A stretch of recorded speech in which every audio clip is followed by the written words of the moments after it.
un exemple de calcul des indices de Miller.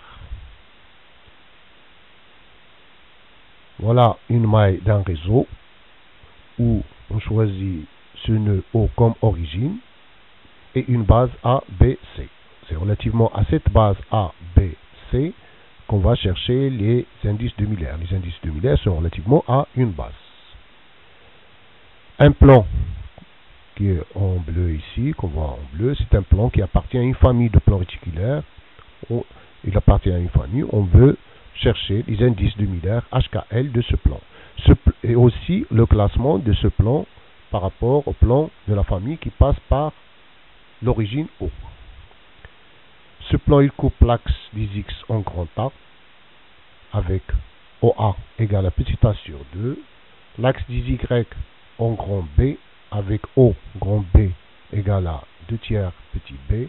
L'axe Z en grand C avec O grand C égale à 3 quarts petit c. On va chercher les indices de Miller et aussi le classement, les indices de Miller de la famille de plans réticulaires dont ce plan ABC appartient et le classement de ce plan ABC par rapport au plan qui passe par l'origine O. On sait déjà que l'équation du plan ABC, la pour équation cartésienne, l'équation c'est HX plus KY plus SZ égale à petit r. HKL sont les indices de Miller qu'on veut chercher. X, Y, Z sont les coordonnées d'un point quelconque qui appartient à ce plan. R est le classement de ce plan par rapport au plan qui passe par l'origine et qui appartient à cette famille. On connaît déjà 3 points. Ce sont 3 points qui appartiennent à ce plan ABC. Évidemment, c'est A, B et C. Les coordonnées de ces 3 points sont 1 demi 0, 0, 0, 2 tiers 0 et 0, 0, 3 quarts.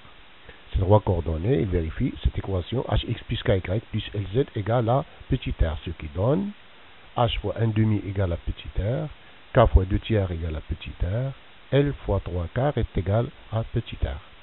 Ou bien H égale à 2R, K égale à 3 demi R, L égale à 4 tiers R. Si on peut trouver une valeur entière R qui donne HKL premier entre eux, 3 entiers premiers entre eux qui n'ont pas de diviseur commun, cette valeur de R est unique. Évidemment, c'est unique parce qu'il n'existe qu'un seul classement. Le plan, il a un seul classement. Il est le deuxième, le troisième, le quatrième. Il ne peut pas avoir deux classements. Alors, dans cet exemple, R, ça se voit, c'est 6. Si on remplace R par 6, si le ppm c'est de 2 et 3, on trouve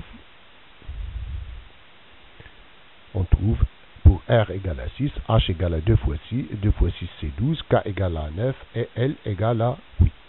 Donc l'équation de ce plan ABC, c'est 12 fois X plus K fois Y plus L fois Z égale à 6.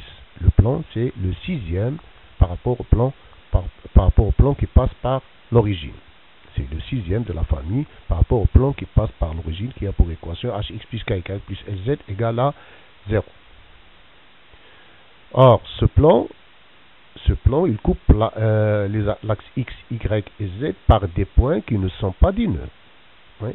Mais il doit passer par les nœuds parce que une famille de plans réticulaires, c'est l'ensemble des plans parallèles qui passent par les nœuds du réseau. Donc ce plan doit passer par des nœuds. L'équation de ce plan, c'est 12x plus 9y plus 8z égale à 6. Pour trouver les nœuds, les coordonnées des nœuds de ce plan, il suffit de trouver des solutions x, y, z entiers relatifs. Donc, on peut, par exemple, pour voir des nœuds de ce plan, par exemple, moins 1, 2, 0, il vérifie cette équation, donc il appartient au plan ABC. 12 fois moins 1, plus 9 fois 2, égale à 6. On peut même le représenter sur la figure. Voilà. Moins 1 fois A, plus 2 fois B, il donne ce nœud. Un autre exemple, 12 fois 0, plus moins 2 fois 9, plus 8 fois 3 égale à 6. Alors, moins 2 fois B, Voilà, on peut le représenter ici. Moins 2 fois B plus 3 fois C et donne ce nœud.